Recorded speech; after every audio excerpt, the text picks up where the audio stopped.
Telugu Desam party senior నేత ఆలపాటి రాజా ఆ party అధినేత చంద్రబాబును ఆయన నివాసంలో కలిశారు. పొత్తులో భాగంగా తెనాలి సీటును జనసేన నేత నాదెండ్ల మనోహర్ కు కేటాయించారు. ఈ నేపథ్యంలో తెనాలి టీడీపీ ఇన్ఛార్జిగా ఉన్న ఆలపాటి రాజాను తన నివాసానికి పిలిపించుకొని చంద్రబాబు మాట్లాడారు. ఈ భేటీలో ఆయన రాజకీయ భవిష్యత్తు హామీ ఇవ్వటంతో పాటు జనసేనతో సమన్వయం చేసుకొని ముందుకు వెళ్లాలని అధినేత సూచించారు.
రాజా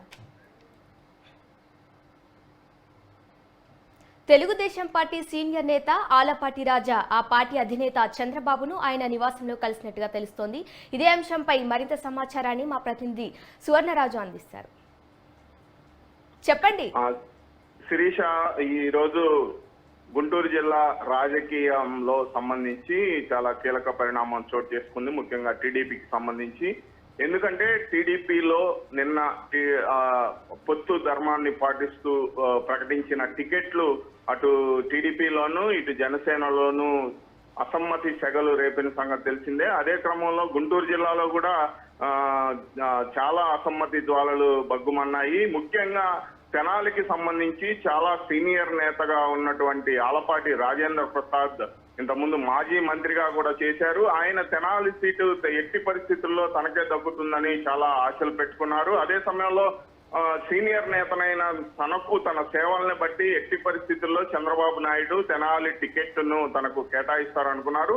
అయితే మరొక వైపు జనసేనకు సంబంధించి ఆ పార్టీ నంబర్ 2గా ఉన్నటువంటి నాదెండ్ల మనోహర్ అదే నియోజకవర్గానికి చెంది ఉండడం, దానికి తోడు ఆయన కూడా అక్కడ మాజీ ఎమ్మెల్యే కావడం, అలాగే అక్కడ నుంచి ఆయన ఎట్టి పరిస్థితులు మొదటి నుంచి కూడా తెనాలి ఆయన టికెట్ ఆశిస్తున్న సంగతి మనందరికీ తెలిసిందే. ఈ నేపథ్యంలో నిన్న ఫైనల్ గా తొలి విడత టికెట్లను అనౌన్స్ చేయటం, ఆ క్రమంలో తెనాలిని నాదెండ్ల మనోహర్ని కేటాయించడం జరిగిపోయాయి. దీంతో సీనియర్ నేత అయినటువంటి ఆలపాటి రాజేంద్ర ప్రసాద్ చాలా ఆవేదన చెందిన పరిస్థితి. అంటే ఆయన సీనియర్ నేతగా ఆయనకి తెలుసు పొత్తు ధర్మం ఎలా ఉంటుంది, పార్టీలో పరిస్థితులు ఎలా ఉంటాయి అనేది. అయితే ఆయన వేరే చోట టికెట్ తనకి రావాలని ఎప్పుడు అనుకోలేదు, అంటే వేరే ప్రయత్నాలు కూడా చేయలేదు. ఒకవేళ చేస్తుంటే ఆయనకి ఖచ్చితంగా రాష్ట్రంలో ఎక్కడో చోట ప్లేస్ చేసే పరిస్థితి ఖచ్చితంగా ఉంటుంది. అయితే తనకి రాజకీయ జీవితాన్ని ప్రసాదించింది, అలాగే ఉన్నత శిఖరాల్ని అధిరోహించింది ఆ తెనాలి నియోజకవర్గం కాబట్టి తాను ఎట్టి పరిస్థితుల్లో తెనాలికి మాత్రమే పనిచేయాలని ఆయన మొదటి నుంచి పట్టుదలతో ఉన్నారు.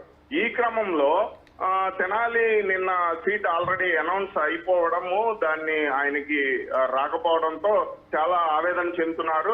ఆ విషయంలో ముఖ్యంగా కార్యకర్తలు ఆయన్ని మీరు ఎట్టి పరిస్థితుల్లో తెనాలి నుంచి పోటీ చేయాల్సిందే అని ఒత్తిడి తీసుకొస్తున్న క్రమంలో ఈరోజు పార్టీ అధినేత చంద్రబాబు నుంచి ఆలపాటి రాజేంద్ర ప్రసాద్ కు పిలుపు వచ్చింది.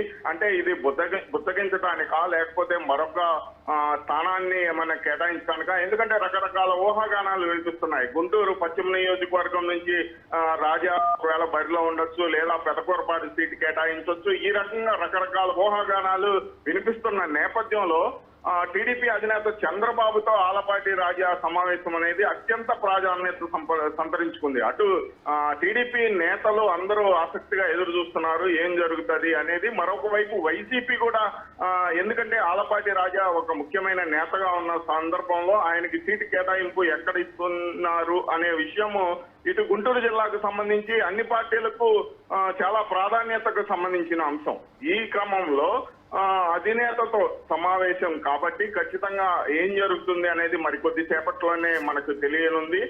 దీనికి సంబంధించిన సమాచారం అంటే ఆయనకు మరొక చోట సీటు కేటాయిస్తున్నారా లేకపోతే పొత్తు ధర్మాన్ని మనము అనుసరించాలి కాబట్టి మీరు ప్రస్తుతానికి ఎమ్మెల్యే బరి నుంచి తప్పుకోండి, మీకు తప్పనిసరిగా మరొక అత్యున్నతమైన స్థానాన్ని మేము కేటాయిస్తాం, దాని ద్వారా మీకు ఏ లోటు రాకుండా చూస్తామని అధినేత బుద్ధగిస్తారా, దానికి ఆలపాటి రాజేంద్ర ప్రసాద్ ఒప్పుకుంటారా అనేది మరికొద్ది సేపట్లోనే ఈ సస్పెన్స్ కు తెరపడనుంది.